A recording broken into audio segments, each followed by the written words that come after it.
Darling, for you, naughty children, come here, I'm waiting for you. Well, ladies and gentlemen, hello there. Thank you very much for the chance you had given to me. Now I'm Adinda Salma Ivabianca from Jumber University would like to tell you a story entitled A Children's Room. I took this story from an American anthology science fiction TV series that I already recreated. So now let me tell you this story and please listen to me carefully. One day, there lived a couple named Mr. Davis and Rose. They had a son named Walt. Walt was different from any other kids in his age. Walt has a high genius compared to them. However, because of these advantages, Walt became an arrogant, reluctant to interact with other people, and he also preferred to spend his time alone in his room. Walt is a bookworm who is obsessed so much with books. But the night, something strange happened when accidentally Walt's mother saw the content of Walt's reading. But what surprised her so much is Walt's reaction that said, "Only a special person could read this book." From there, his attitude began causing concern to his parents. At that night, as usual rose, his mother called him to sleep. "Walt, you promised to be in bed at 9 o'clock. She took his book by force, and it makes Walt very furious about it, and he accidentally snapped at his mother's cheeks. "Walt, now I'm gonna count you to 3 and you have to apologize to your mother now." "Wait, what? Why should I apologize to her? That's all her fault, Pop. She said she doesn't understand." "I'm gonna count you to 3, Walt. Go, apologize to your mother." "Alright, I apologize to you, Mother." Walt stamped his feet, leaving his parents, especially his mother, who seemed very worried about her son's condition right now. "Alright, darling. I know he has an IQ of 240 and it makes him different from any other kids in his age. But you cannot expect him to behave like every other boy. So now what do you want me to do? Scold the boy, talk to him, or what? Tell me, darling." "There's something different with our sons, Dad. In the last 2 months, he's grown into something that I cannot even understand. Not even his friends, his teachers, he used words that ordinary person could not even comprehend. And that horrible books is the strange markings. When I asked him, 'What language is that, darling?' he said that I'm stupid because I cannot even read that book." "Slow down, Rose. I don't understand what you're talking about." "Then find out." Mr. Davis immediately approached his son who was in the room, hoping he wasn't sleeping off. But sure, when the door was open, Walt still with his mysterious book. But what surprised Walt and maybe all the audience here Walt's reaction. That Mr. Davis could read that book.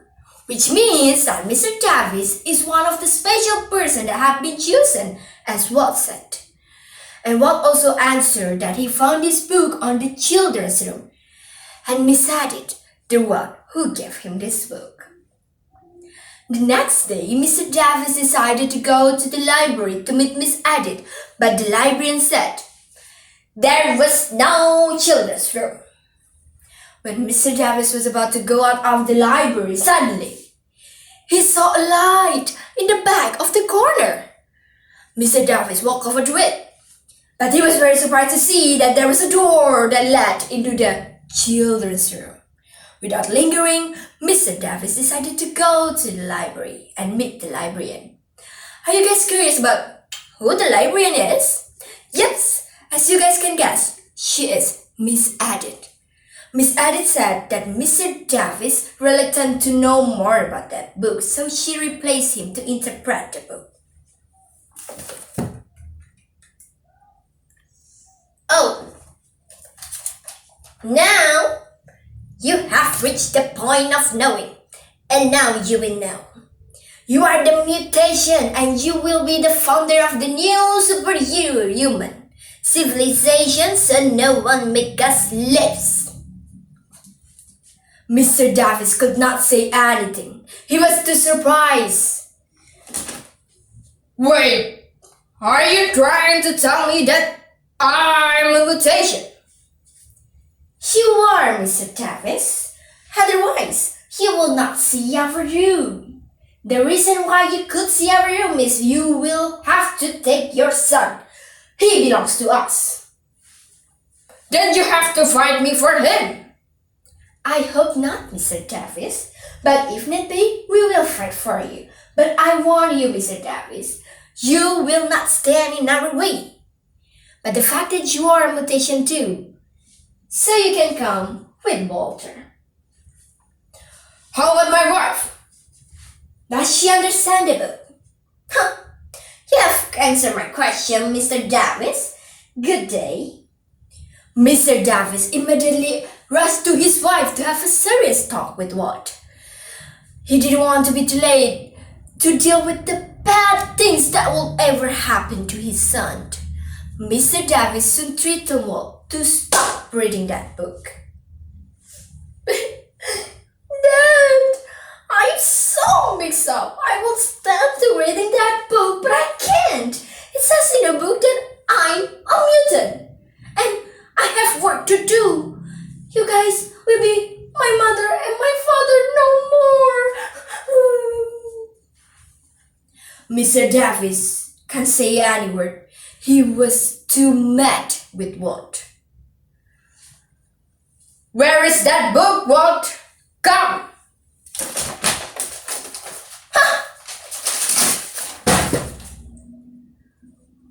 What? That Walt was very sad. But their parents tried to ignore Walt that they thought was rambling. But behind all that, there was hiding woman that already hid behind all of them. And when Walt's parents left, the hiding woman showed her face. And it makes Walt very surprised to see who is she.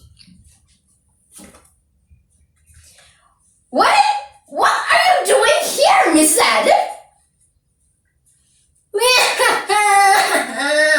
So now you understand, my darling. You have already course your clear, and your parents is failed to get your mission to the better future. So now you will come with us. Walt refused Bradley. He didn't want to be taken away by that mysterious organization. But what Miss Adit said silenced Walt. He said that Walt is the perfect human because he is an arrogant person, only care about himself, and think he was the smartest among all. And Miss Adit added that Walt's place didn't fit here. He will be useful and beneficial enough if Walt could live elsewhere. Well, from this story we can get that morality is the most important thing, regardless of where you are or how smart you are. Wow, that was a beautiful story, right? I think that's all for me and the audience. I hope you guys enjoy my story. And thank you so much. See you soon. Bye, my love. Wassalamualaikum warahmatullahi wabarakatuh.